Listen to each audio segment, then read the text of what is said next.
Hello everyone, మీరు చూస్తున్న Suman TV. నేను మీ కీర్తి. ఈరోజు నాతో పాటు గుల్విడ్ సచిన్ కుమార్ గారు ఉన్నారు. Sir specialist in speech and audiologist and then child psychologist. Sir, అశోకతో ఒకలాంటి కనెక్షన్ ఉంది సార్ నాకు. బికాజ్ పిల్లల్ని చూస్తుంటే అంత ఈజీగా కనెక్ట్ అయిపోతూ ఉంటాను. So being a child psychologist, ముందుగా ఏం చెప్తారు? వైబ్రేషన్స్. సో ఇప్పుడు ఉన్న ప్రజెంట్ సినారియోలో కనుక చూస్తే చాలామంది దంపతులకి పిల్లలు అనేది పుట్టడం లేదు. పుట్టిన తర్వాత కూడా పిల్లల్ని వాళ్ళు ఎలా పెంచాలి, ఎలా చూసుకోవాలి, వాళ్ళతో ఎలా కలవాలి, ఎలా మాట్లాడాలి, వాళ్ళని ఎలా నేర్పించాలి, ఎలా ముందుకు తీసుకెళ్ళాలి, చాలా మంది పేరెంట్స్లో ఈ థాట్స్ అనేవి ఉండిపోతున్నాయి. And due to their life style also వాళ్ళు ల్యాప్టాప్స్కి కనెక్ట్ అయిపోవడం కానివ్వండి, లేదంటే ఫోన్లో స్క్రీన్లో కనెక్ట్ అయిపోవడం కానివ్వండి జరుగుతుంది. సో పెద్ద బూచి ఇప్పుడు పిల్లల లైఫ్స్లో phone or mobile or screen టైమే అంటారా? ఇట్స్ వన్ ఆఫ్ థింగ్ అండి. ఇప్పుడు ఓకే, ఇప్పుడు అది ఇవ్వకున్నా కూడా ఒకవేళ వాళ్ళతో మాట్లాడడం లేదు తల్లిదండ్రులు, వాళ్ళతో ఆడుకోవడం లేదు, వాళ్ళకి మంచి చెడు అనేది నేర్పించడం లేదు, గౌరవించడం ఎలాగో అనేది నేర్పించడం లేదు అనుకో. అంటే సార్, ఇప్పుడు ఎలా అయిపోయిందంటే అందరి పరిస్థితి కూడా we all have to accept. మనకు మనసుకి అది ఓకే కాకపోయినా, అంటే ఇప్పుడు మన ఇంట్లో వచ్చే పని వాళ్ళతో, పని చేయడానికి వచ్చే పని వాళ్ళతో ఎంతైతే టైం ఇస్తున్నామో, మోర్ ఆర్ లెస్ మన పిల్లలకి కూడా మనం అంతే టైం ఇస్తున్నామేమో అనిపిస్తుంది. When I SIT back and think, because ఏంటి నీ పని ఈరోజు, ఇది నీ పని చేసావా లేదా, అయిపోయిందా, వెళ్ళిపో. సేమ్ పిల్లలతో కూడా, తిన్నావా, స్కూల్కి వెళ్ళావా, రెడీ అయ్యావా, ట్యూషన్ రెడీ అయ్యావా అండ్ అనుకో, ఎక్స్ట్రాస్ ఏం మాట్లాడుతున్నాం సార్, అంతే కదా? Don't you think it's correct? Exactly. Most of the time ఏంటంటే పేరెంట్స్ పిల్లలతో టైం స్పెండ్ చేయడం లేదు. దానివల్ల చాలా కాంప్లికేషన్స్ అనేవి వస్తున్నాయి. కాంప్లికేషన్స్ ఎలా అంటే, వాళ్ళకి తెలియడం లేదు నేనేం చేయాలి, ఏది చేస్తే బాగుంటుంది, ఎలా చేస్తే బాగుంటుంది అనేది కూడా తెలియడం లేదు పిల్లలకి. ఎందుకంటే వాళ్ళకి నేర్పించడానికి ఎవరు లేరు కదా, వాళ్ళతో టైం స్పెండ్ చేసే వాళ్ళు ఏం లేదు కదా. సో దానివల్ల చాలా మంది పిల్లల్లో ఏంటంటే యాంగ్జైటీ అనేది పెరిగిపోతుంది. అంటే ఒంటరితనంగా ఉంటున్నారు కదా, ఒంటరిగానే ఆడుకుంటున్నారు కదా. సో దానివల్ల ఏంటంటే యాంగ్జైటీ పెరిగిపోతుంది. అంటే వాళ్ళు ఏం చేయాలి, ఏదైనా సిచ్యువేషన్ వస్తే దాన్ని ఎలా డిఫెండ్ చేయాలి అనేది తెలియడం లేదు. ఒకటి హైపర్ అయిపోవడము, లేదంటే వాళ్ళలో వాళ్ళు కుమిలిపోవడము, నిద్రలేమి సమస్యలు అనేవి వస్తున్నాయి వాళ్ళకి, కాన్స్టిపేటెడ్ సివియర్గా అయిపోతుంది. పేరెంట్స్కి తెలియడం లేదు. ఓకే, మా బాబు ముందు 3 రోజులకు 4 రోజులకు ఒకసారి వెళ్ళేవాడు, ఇప్పుడు twice or once A day వెళ్తున్నాడు అని అనుకుంటున్నారు. ఇలాంటి చాలా ఇష్యూస్ ఉన్నాయి పిల్లల్లో. వాళ్ళు ఎలా చెప్పాలి దాన్ని అనేది కూడా వాళ్ళకి పిల్లల్లో తెలియడం లేదు, చేయడం లేదు. ఈవెన్ చిన్నపిల్లలనే కాదు, ఈవెన్ పెద్దవాళ్ళల్లో కూడా, పెద్ద పిల్లల్లో కూడా. స్కూల్ గోయింగ్ 5th స్టాండర్డ్ నుంచి చూసుకుంటే కనుక 3rd, 4th, 5th స్టాండర్డ్ నుంచి పిల్లల్ని చూస్తే కనుక ఇవి చాలా ఇష్యూస్ ఉన్నాయి. చాలా మంది పేరెంట్స్ వస్తున్నారు, సార్ మా బాబు అందరితో కలవడం లేదు, మాట్లాడడం లేదు, లేదంటే మా బాబు వేరే వాళ్ళని డిస్టర్బ్ చేస్తున్నాడు అంటున్నారు క్లాస్ రూమ్లో. మా బాబు చదువులో చాలా బాగుంటున్నాడు, బాబు బిహేవియర్ ఇష్యూస్ అంటే he don't know how to interact with other children, other people. ఇలాంటి సమస్యలు కూడా వస్తుంది. కానీ పేరెంట్స్ ఎప్పుడైతే వాళ్ళతో కూర్చుంటారో, వాళ్ళతో మాట్లాడతారో, కాస్త టైం స్పెండ్ చేస్తారో, డైలీ ఒక 2 to 3 hours మినిమం స్పెండ్ చేసినా కూడా, అంటే మార్నింగ్ ఒక 1 hour, ఈవినింగ్ ఒక 2 hours పర్టికులర్గా మీ పిల్లల పైన మీరు కాన్సన్ట్రేట్ చేస్తే గనక ఈ సమస్యలన్నీ దూరం అవుతాయి మీకు.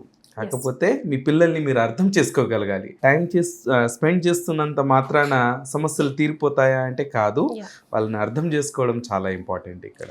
సార్, ఇప్పుడు నార్మల్ పిల్లలైతే yes, what you are saying, they will meet their expectations. వాళ్ళు ఏం చెప్తున్నారు, మనం ఏం చెప్తున్నామో వాళ్ళకి అర్థమవుతుంది. సో స్పెషల్ కిడ్స్ గురించి, స్పెషల్ నీడ్స్ కిడ్స్ గురించి మాట్లాడుకోవాల్సి వస్తే, when it comes to oral and speech ఒక టాపిక్గా మనం తీసుకోవాల్సి వస్తే, మరి వాళ్ళు ఎలా ఎక్స్ప్రెసివ్ అవ్వడం, వాళ్ళకి ఎక్స్ప్రెస్ చేయడమే తెలియదే. మనం ఏమో ఎంతసేపు మనల్ని మనం దూషించుకుంటాం, వాళ్ళని దూషిస్తూ ఉంటాం, ఎందుకు ఇలా అవుతుంది, ఎన్నో క్వశ్చన్స్ మైండ్లో మెదులుతూ ఉంటాయి. బట్ వాళ్ళ లోపల వాళ్ళు మదన పడేది ఈవెన్ పేరెంట్గా మనం కూడా అర్థం చేసుకోలేము కొన్ని సిచ్యువేషన్స్లో. సో ఈ డిలేస్ ఎందుకు వస్తున్నాయి, ఎప్పటి నుంచి అవి మనం కనిపెట్టడం, ఇవి రెడ్ ఫ్లాగ్స్ ఏమో అని అనుకోవడం. అన్ని రెడ్ ఫ్లాగ్స్ కాకపోవచ్చు, కాదు అనడానికి కూడా ఇవాళ రేపు లేదు. అలర్ట్ మెసేజ్ మాత్రం ఎప్పుడు ఉండాలి. పిల్లలు కనడం ఒక ఎత్తు అయితే, వాళ్ళు ఒక స్టేజ్ వచ్చే వరకు వాళ్ళ వెనకాల ఉండడం కూడా చాలా ఇంపార్టెంట్ అయిపోయింది కదా సార్. పిల్లలు ఒకవేళ వాళ్ళు 2 yearsకి వచ్చేసారు అనుకుందాం, 2 yearsకి వస్తే వాళ్ళు మినిమం ఒక 50 to 200 words మాట్లాడగలగాలి పిల్లలు. ఓకే, అది ఏ లాంగ్వేజ్ అయినా సరే, దట్ ఈస్ తెలుగు అయినా సరే, ఇంగ్లీష్ అయినా సరే, హిందీ అయినా సరే, మరాఠీ అయినా సరే, ఏదైనా it comes with the 2 languages always. అంటే ఇప్పుడు ఉన్న ప్రజెంట్ సినారియోలో తీసుకుంటే గనక మనం ఒక మాతృభాష మాతృభాష ఏదైతే ఉందో దాంతో పాటు హిందీ అయినా ఇంగ్లీష్ అయినా దాంట్లో కాంబినేషన్ అనేది ఉంటుంది. లైక్ ఫర్ ఎగ్జాంపుల్ నేను మాట్లాడుతున్నది ఇప్పుడు తెలుగు ప్లస్ ఇంగ్లీష్ అన్నమాట. కొన్ని వొకాబులరీస్ ఇంగ్లీష్ యూజ్ చేస్తున్నాను, కొన్ని వొకాబులరీస్ తెలుగు యూజ్ చేస్తున్నాను నేను కదా అలా. సో ఎనీ లాంగ్వేజ్ ఓకే వాళ్ళు ఎక్స్ప్రెస్ చేస్తున్నారంటే minimum 50 to 200 words has to be there. ఒక 2 years చైల్డ్కి అంటే మీనింగ్ఫుల్గా అమ్మ అంటే అమ్మ, ఓకే అన్నం అంటే అన్నం, కరెక్ట్గా వాటర్ అంటే వాటర్, ఇలా చెప్పగలుగుతారు పిల్లలు. అంటే ఆన్ యావరేజ్గా ఇన్ని వొకాబులరీస్ ఉన్నాయి అని అంటే మీ పిల్లల దగ్గర దట్ మీనింగ్ఫుల్గా ఉంది అని అంటే is going in a good way అని అనుకోవచ్చు. అంటే I mean is like expressive వేలో. ఓకే మినిమం ఒక 18 months వచ్చేసరికి పిల్లలకి 50 వొకాబులరీస్ ఉంటాయి. 30 to 50 వొకాబులరీ అనేది ఉంటుంది. అంటే వాళ్ళ లాంగ్వేజ్ లో ఇప్పుడు చిన్న పిల్లలు ఏంటంటే నీళ్ళని నీళ్లు అని అనకపోవచ్చు, లాలా అని అనొచ్చు కదా, అన్నంని అన్నం అనకపోవచ్చు, ఆమ్ అని అనొచ్చు కదా. ఇలాంటి వొకాబులరీస్ పెట్టుకున్నా కూడా it has to be there 30 to 50 at the age of మనకి 18 months. అర్థం చేసుకోవడం కూడా చాలా ఇంపార్టెంట్ పిల్లలకి. అంటే వీళ్ళు ఎంతైతే మాట్లాడుతున్నారో నిజంగానే మనం చెప్పిన పదాలని వాళ్ళు అర్థం చేసుకుంటున్నారా లేదా అన్నది కూడా చాలా ఇంపార్టెంట్. ఎందుకంటే అర్థం చేసుకోకుండా మాట్లాడాలి అని అంటే పిల్లల్లో చాలా కష్టం. ఈవెన్ ఫర్ అస్ ఆల్సో పెద్దవాళ్ళకి. ఇప్పుడు మనం కొత్త భాష ఏదైనా నేర్చుకుంటాం అంటే పలకమంటే పలుకుతాం, దాని మీనింగ్ తెలియకపోతే there is no use of expressing language. Okay so పిల్లలు ఎంత అర్థం చేసుకుంటారు అంటే మీ చెప్పే చిన్న చిన్న కమాండ్స్ ఫాలో అవుతున్నారా లేదా. అంటే అమ్మని చూడు, అమ్మకివ్వు, అమ్మ కూర్చుంది. అమ్మ ఎందుకు అంటున్నాను అంటే చాలా వరకు పిల్లలకి మదర్ అనే వాళ్ళు ఎవరైతే ఉంటారో చాలా కనెక్ట్ అయి ఉంటారు అట్లా. సో ఇలా చిన్న చిన్నవి అర్థం చేసుకుంటారా లేదా. అమ్మ ఆమె పెడుతుంది, అమ్మ లాల పోస్తుంది అనేది అర్థమవుతుందా లేదా 18 months పిల్లలకి అనేది చూసుకోవాలి. అంటే వాళ్ళు ఏం చేస్తారంటే వర్డ్ టు ఫ్రేజ్ అంటే 2 word కాంబినేషన్ ఏవైతే కమాండ్స్ ఉన్నాయో వాళ్ళు ఫాలో అవ్వడం స్టార్ట్ చేస్తారు. అమ్మ దా, అమ్మ కూర్చో, ఓకే నానొచ్చారు, ఇలా చిన్నవిగా ఫాలో అవుతూ ఉంటారు. 2 years వచ్చేసరికి ఇవి చాలా బాగా అర్థమవుతుంది. అంటే మన డైలీ రొటీన్ ఏదైతే ఉంటుందో వాళ్ళకి మాత్రం చాలా బాగా అర్థమవుతుంది అక్కడ 2 years పిల్లలకి. సో ఇక్కడే మనకి రెడ్ ఫ్లాగ్స్. ఒకవేళ వాళ్ళు మాట్లాడడం లేదు, వాళ్ళు మన కమాండ్స్ ఫాలో అవ్వడం లేదు, ఓకే మనం చెప్పింది అర్థం చేసుకోవడం లేదు అని అంటే ఎందుకు చేసుకోవడం లేదు అంటే వాడు బిజీగా ఉన్నాడా, తన లోకంలో తను ఉన్నాడా, మనం చెప్పింది అర్థం చేసుకోవట్లేదు అని అంటే వాడు మన వైపు చూడడం లేదా, తను ఎక్కువగా ఏడుస్తున్నాడు లేదంటే తనలో తను ఎక్కువగా నవ్వుతున్నాడు అని మన వైపు చూడడం లేదా, లేదంటే చాలా హైపర్గా ఉన్నాడు, అసలు ఒక చోట కూర్చోవడం లేదు, చాలా ఎక్కువ యాక్టివ్గా ఉన్నాడు అందుకని వినడం లేదా అనేది మనం అబ్జర్వ్ చేయగలగాలి. లేదు అంటే నిద్ర సరిగ్గా రావడం లేదా బాబుకి, డ్రౌజీగా ఉంటున్నాడా బాబు అందువల్ల మనల్ని అబ్జర్వ్ చేయట్లేదా, బాబుకు కడుపు నొప్పి ఏమైనా ఉందా, కాన్స్టిపేషన్ ఏమైనా ఉందా, అందువల్ల తను మనల్ని కాన్సన్ట్రేట్ చేయట్లేదా అని వాటిపైన మనం ఎక్కువ శ్రద్ధ పెట్టాలి. అంటే ఈ థింగ్స్ ఎప్పుడైతే నార్మలైజ్డ్ అయ్యాయి అనుకోండి, సెకండరీ థింగ్స్ అని అంటాం, అప్పుడు ఈ పిల్లవాడైనా కాన్సన్ట్రేట్ చేయగలుగుతాడు. హైపర్గా లేడు, నిద్ర బాగుంది, బాగా తింటున్నాడు, కాన్స్టిపేటెడ్ ఏం లేదు, మోషన్ బాగా చేస్తున్నాడు, బాగున్నాడు, అంత బాగానే ఉంది, హెల్త్ అంతా బాగుంది, కోల్డ్ కాఫ్ ఫీవర్ ఏం లేదు, ఫ్రీక్వెంట్గా సిక్ ఏం అవ్వడం లేదు అని అంటే మీ బాబు డెఫినెట్గా మీరు టైం స్పెండ్ చేయడం లేదు, అందుకని మీ బాబు మీతో మాట్లాడడం లేదు అని అర్థం. అంటే వాడి హెల్త్ అంతా బాగుంది, వాడి రొటీన్ అంతా బాగుంది, బట్ స్పెండ్ చేసే వాళ్ళు ఎవరు లేరు అని అంటే అది కూడా ఒక రెడ్ ఫ్లాగే డెవలప్మెంటల్ డిలే రావడానికి. ఓకే మీరు ఎంత టైం స్పెండ్ చేస్తున్నా కూడా ఇవన్నీ ఇష్యూస్ ఉన్నాయి అన్నా కూడా రెడ్ ఫ్లాగ్సే మీ బాబుకి స్పీచ్ డిలే అవ్వడానికి. సో మరి అశోకాలో స్పీచ్ డిలేకి సంబంధించి ఎలాంటి రిక్వైర్మెంట్స్ మీట్ అవుతాం సార్ మనం? మెయిన్గా మనం ఎలా ట్రీట్ చేస్తాము అని అంటే స్పీచ్ డిలే అనేది ఎందుకైంది, దేనివల్ల అయింది అనేది ఫస్ట్ అసెస్మెంట్ అనేది అక్కడ జరుగుతుంది మనకి. అంటే we are not only assessing speech, we are assessing complete child development అనమాట. ఎక్కడెక్కడ మిస్ అవుతున్నాడు, ఏం మిస్ అవుతున్నాడు అనేది మనం చూస్తాము. ఎందుకనంటే స్పీచ్ అనేది ఎప్పుడైనా secondary to delay, it is not primary delay అండి. ఒక ఏదైనా రీజన్ ఉంటేనే మనకి స్పీచ్ లాంగ్వేజ్ అనేది డిలే అనేది అవుతుంది. ఓకే సో ఆ మేజర్ రీజన్ ఏమై ఉండొచ్చు సార్?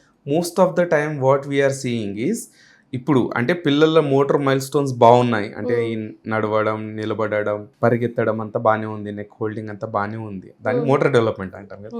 ఇది బాగానే ఉన్నా కూడా వాళ్ళల్లో టైం స్పెండ్ చేసే వాళ్ళు లేరు, వాళ్ళకి స్క్రీన్ టైం అనేది చాలా ఎక్కువగా చాలా ఎక్కువగా ఉండడం వల్ల కూడా మనకి స్పీచ్ డిలే అనేది ఎక్కువగా చూస్తాం మనం. So most of the time we do council to the parent, ఎలా టైం స్పెండ్ చేయాలి, ఎలా ఆడుకోవాలి, ఎలా ఉండాలి, మీరు ఏ డైట్ ఫాలో అవ్వాలి, ఏమేమి తినాలి, తనకి ఏమేమి హెల్ప్ఫుల్గా ఉంటుంది అనేది ఇలా ప్రతి విషయంలో పిల్లలకి గైడ్ చేస్తూ, అంటే ఐ మీన్ పేరెంట్స్కి గైడ్ చేస్తూ పిల్లల్ని ఎలా చూసుకోవాలో అది చేస్తూ, ప్లస్ మేనేజ్మెంట్ అంటే థెరపిటికల్గా మనం ట్రీట్మెంట్ వైజ్గా చూసుకుంటే థెరపిటిక్గా మనం ఎలా సపోర్ట్ చేయొచ్చు అనేది మనం ఇలా ప్రతి విషయంలో చాలా చిన్నగా వెళ్తామన్నమాట. సో అక్కడ ఏమవుతుంది అని అంటే మనం అన్ని ఏరియాస్ని ట్రీట్ చేస్తాం, నాట్ ఓన్లీ ద స్పీచ్ అండి. Okay, as I mention, speech is always secondary to delay. అంటే బాబుకి హీరింగ్ ఇంపైర్మెంట్ ఉంది, చెవులు వినిపించడం లేదనుకోండి, మాటలు రావు.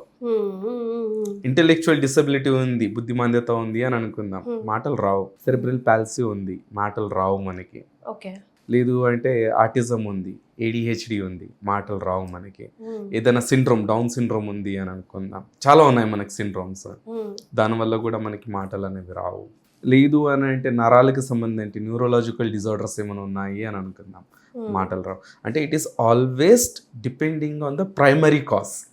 ప్రైమరీ కాజ్ ఏదైతే ఉంటుందో దానిపైన ఆధారపడి ఉంటుంది మన స్పీచ్ అన్నమాట. మాట్లాడేది ఏదైతే ఉందో దానిపైన ఆధారపడి ఉంటుంది. సో ప్రైమరీ కాజ్ని మనం ట్రీట్ చేస్తూ సెకండరీగా ఏదైతే ఉందో మనకి స్పీచ్ అండ్ లాంగ్వేజ్ ఏదైతే ఉందో దాన్ని కూడా మనం ట్రీట్ చేస్తాం మనము. సో ఒక పేరెంట్కి మంచి అవగాహన అనేది వస్తుంది, దీనికి ఎంత టైం పడుతుంది, ఓకే ఎన్ని రోజుల్లో మన బాబు మాట్లాడవచ్చు, ఓకే ఎన్ని రోజుల్లో తనకి మనం చెప్పే మాటలు అర్థం అవ్వచ్చు అనే వాటిపైన ఒక మంచి పట్టు అనేది వస్తుంది పేరెంట్స్కి. సో వాళ్ళు ఇన్వాల్వ్ అయ్యి దాంతోపాటు మన థెరపిస్టులు ట్రీట్ చేసే విధానంతో we can see beautiful results in children. Sir నన్ను అడిగితే ఆయన థెరపీస్ ఎంతవరకు హెల్ప్ అవుతాయని, కానీ ఈ రోజుల్లో అవుట్ దేర్ చాలా మందికి ఇంకా దాని మీద ఎడ్యుకేట్ అవ్వని వాళ్ళు చాలామంది ఉంటారు. అండ్ ఇంట్లో పెద్దవాళ్ళు ఉన్నప్పుడు, లేదంటే ఏం కాదులే 3 సంవత్సరాలకు వస్తాయి, గంటలో నీళ్ళు వేసి తాగించు, లేకపోతే ఆంజనేయ స్వామి గుళ్ళో గంట కట్టించు వస్తాయి అని. అఫ్కోర్స్ చాలా ఎమోషనల్ బ్యాగేజ్ అండ్ చాలా చాలా సెంటిమెంట్స్ కూడా హోల్డ్ అయి ఉంటాయి, అవి కూడా వర్కౌట్ అవుతాయేమో కొన్నిసార్లు, వి నెవర్ నో. దువాబిదేనా అంటూ ఉంటాము, కానీ మనం కరెక్ట్ టైంలో ట్రిగర్ చేసి పిల్లడికి ఏం ప్రాబ్లం అవుతుంది తెలుసుకొని మనం థెరపీ సెంటర్లకు తీసుకెళ్ళడానికి చాలా ఆలోచిస్తాం సార్. అయ్యో ఏమనుకుంటారో, పక్క వాళ్ళు ఏమనుకుంటారో అని ఆలోచిస్తూ కొంచెం డిలే చేస్తూ ఉంటాం. బట్ ఇన్ టైంలో స్పీచ్ థెరపీ డిలే ఉన్నప్పుడు థెరపిస్ట్ దగ్గరికి తీసుకెళ్తే వాళ్ళకి ఎలాంటి రిజల్ట్ వస్తుందో మనం తెలియజేయగలిగితే కనుక అవన్నీ పక్కన పెట్టేసి ముందు నా బాబుకి ఏం కావాలో అది చూద్దాము అనే ఆలోచన స్టార్ట్ అవుతుంది. Okay, so as you mention దవాబీ దేనా హే దువాబీ దేనా హే, రెండు ఇంపార్టెంటే అండి. ఎప్పుడైతే మీరు గుళ్ళకి వెళ్తున్నారు, ఓకే వెళ్ళి అక్కడ ప్రార్థనలు చేస్తున్నారు అని అంటే ఫస్ట్ పాయింట్ ఏంటంటే మీలో పాజిటివిటీ అనేది పెరుగుతుంది. ఫస్ట్ పాయింట్ అండి. ఎందుకంటే పేరెంట్స్ ఎంత పాజిటివ్గా ఉంటే ఆ పిల్లలకి ఆ పాజిటివ్ వైబ్రేషన్సే వెళ్తాయి అన్నమాట. పేరెంట్స్ ఎంత నెగిటివ్గా ఉంటే ఆ నెగిటివ్ వైబ్రేషన్సే వాళ్ళలో వెళ్తుంది. అంటే మీ నాలుగు గోడల్లో ఏవైతే పాజిటివ్వో నెగిటివ్ వైబ్రేషన్స్ ఉంటే అదే ఫ్లో అవుతాయి మీ పిల్లల్లో అని అర్థం అనమాట. సో మేక్ షూర్ ఏంటంటే ఆ పాజిటివిటీని మెయింటైన్ చేయగలగాలి మనము. ఎందుకు అని అంటే మనం ఎప్పుడైతే దయాభక్తితో ఎప్పుడైతే ఉంటామో డెఫినెట్గా ఆ వైబ్రేషన్స్ మీ పిల్లల్లో కూడా వెళ్తాయి అని అర్థం అనమాట. ఫస్ట్ పాయింట్ అండి. సెకండ్ వచ్చేసి మనము కాగ్నిషన్ అనేది, అంటే మనకు చాలా థియరీస్ ఉన్నాయి మనకి దీనిపైన. సో కాగ్నిషన్ అనేది 0 to 2 yearsలో 60% డెవలప్ అవుతుంది మనకి.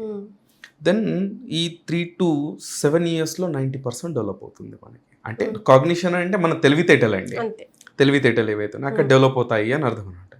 అంటే ఎలా నేర్చుకుంటున్నారు, ఏవైతే మీరు ఎక్స్పీరియన్స్ చేయిస్తున్నారో, ఏవైతే మీరు చూపిస్తున్నారో, ఏవైతే మీరు వినిపిస్తున్నారో అదే పిల్లలు నేర్చుకుంటారు. ఓకే, మన తెలంగాణ యాక్సెంట్కి, మన రాయలసీమ యాక్సెంట్కి, మన కోనసీమ యాక్సెంట్కి, ఆంధ్ర యాక్సెంట్కి ఎందుకు డిఫరెన్స్ ఉంది అంటే అక్కడ కల్చర్, అక్కడ ఎన్విరాన్మెంట్ కదా, అక్కడే కదా మనకి డిఫరెన్స్ అనేది వచ్చింది. ఒకరి హావభావాలు ఇన్ని డిఫరెన్సెస్ ఉన్నాయి. ఎందుకు అని అంటే ఎక్కడైతే ఎక్స్పోజర్ ఎలా ఉంటుందో అలానే మనం నేర్చుకుంటాం. We learn from others by seeing, by hearing, అలా చూసి విని నేర్చుకుంటాం మనము కదా.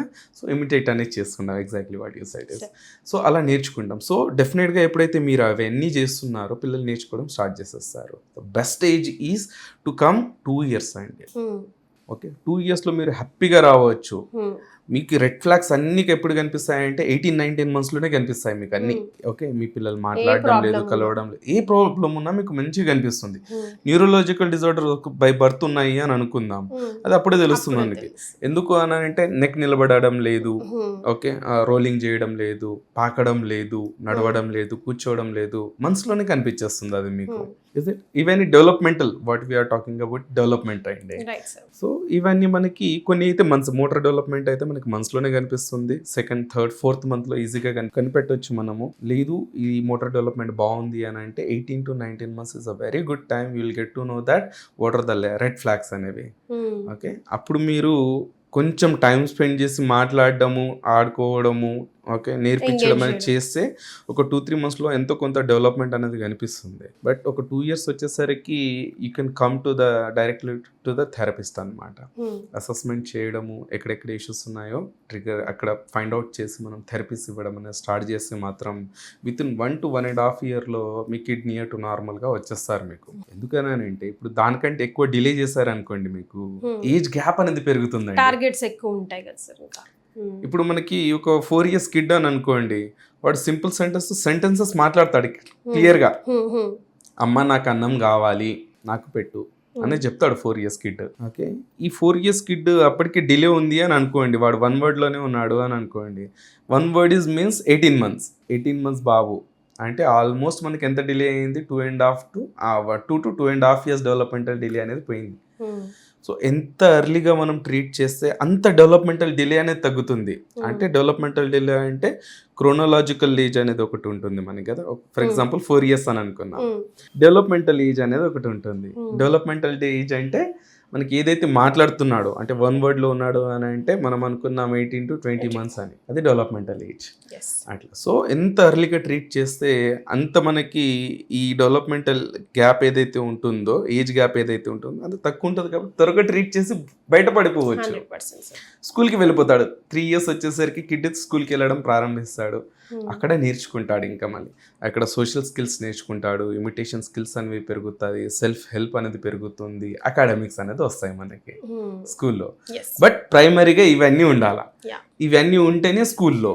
లేదంటే టీచర్లు మళ్ళీ పంపించేస్తారు, లేదు మీ బాబు మా దగ్గర కూర్చోవడం లేదు, వినడం లేదు, ఫాలో అవ్వడం లేదు, కొడుతున్నాడు, తన వరల్డ్లోనే ఉంటున్నాడు, విత్ లాట్ ఆఫ్ కంప్లైంట్స్. అప్పుడు పేరెంట్స్ చాలా వరకు బ్రేక్ డౌన్ అయిపోతారు.